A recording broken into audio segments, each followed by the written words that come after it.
ನಮಸ್ಕಾರ. ನನ್ನ ಹೆಸರು ಹಮೀಮ್ ಅಂತ. ಜನರ ಬಗ್ಗೆ ಕಾಳಜಿ ಹಾಗೂ ಜನಪರ ಕಾರ್ಯಗಳಿಗೆ ಮತ್ತೊಂದು ಹೆಸರೇ ಪ್ರದೀಪ್ ಈಶ್ವರ್.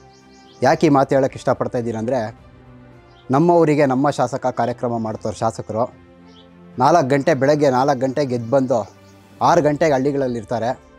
ಬಂದು ಜನರ ಸಮಸ್ಯೆ ಏನೋ ಕಷ್ಟ ಏನೋ ಅಲ್ಲೇ ಕೇಳಿ ಅಧಿಕಾರಿ ವರ್ಗದವ್ರನ್ನ ಕರ್ಕೊಂಡೋಗಿ ಅದೇ ಊರಲ್ಲಿ ಕುತ್ಕೊಂಡು ಅಲ್ಲಿ ಆದಷ್ಟು ಸಮಸ್ಯೆಗಳ ಅಲ್ಲೇ ಬಗೆಹರಿಸುವುದು, ಮತ್ತು ಉಳಿದ ಸಮಸ್ಯೆಗಳನ್ನ ಏನು ತಗೊಂಡೋಗಿ ಕಚೇರಿಯಲ್ಲಿ ಸಮಸ್ಯೆಗಳು ಬಗೆಹರಿಸ್ತವ್ರೆ. ಇದಕ್ಕೆ ಧನ್ಯವಾದಗಳು ಹೇಳೋಕ್ಕೆ ಇಷ್ಟಪಡ್ತೀನಿ. ಮತ್ತು ಆರೋಗ್ಯ ವಿಚಾರದಲ್ಲಿ ನೋಡಬೇಕಂದ್ರೆ ಶಾಸಕರು ಪ್ರತಿ ವಾರದ ಕೊನೆಯ ಭಾನುವಾರ ಒಂದೊಂದು ಊರಲ್ಲಿ ಉಚಿತ ಆರೋಗ್ಯ ತಪಾಸಣಾ ಶಿಬಿರವನ್ನು ಮಾಡ್ತಾರೆ. ಇದು ಮಾಡುತ್ತಿರುವುದರಿಂದ ಅನೇಕ ಜನರಿಗೆ ಅನುಕೂಲ ಆಗ್ತಾಯಿದೆ. ಅದೇ ರೀತಿ ಅಮ್ಮ ಆಂಬುಲೆನ್ಸ್ ನೋಡ್ಬೋದು, 10 ಆಂಬುಲೆನ್ಸ್ ಬಿಟ್ಟವ್ರೆ. ಸುಮಾರು 5,000 ಜೀವಗಳನ್ನ ಉಳಿಸೋ ಅಂಥ ಕೆಲಸ ಆಂಬುಲೆನ್ಸ್ ಮಾಡ್ತಾಯಿದೆ. ಇದರಲ್ಲಿ ಇಂಥ ಒಂದು ಶಾಸಕರನ್ನ ನಾವು ಪಡ್ಕೊಂಡಿರುವಂಥದ್ದು ಚಿಕ್ಕಬಳ್ಳಾಪುರ ಕ್ಷೇತ್ರದ ಜನರು ಪುಣ್ಯರು ಅಂತ ಹೇಳೋಕ್ಕೆ ಇಷ್ಟಪಡ್ತೀನಿ.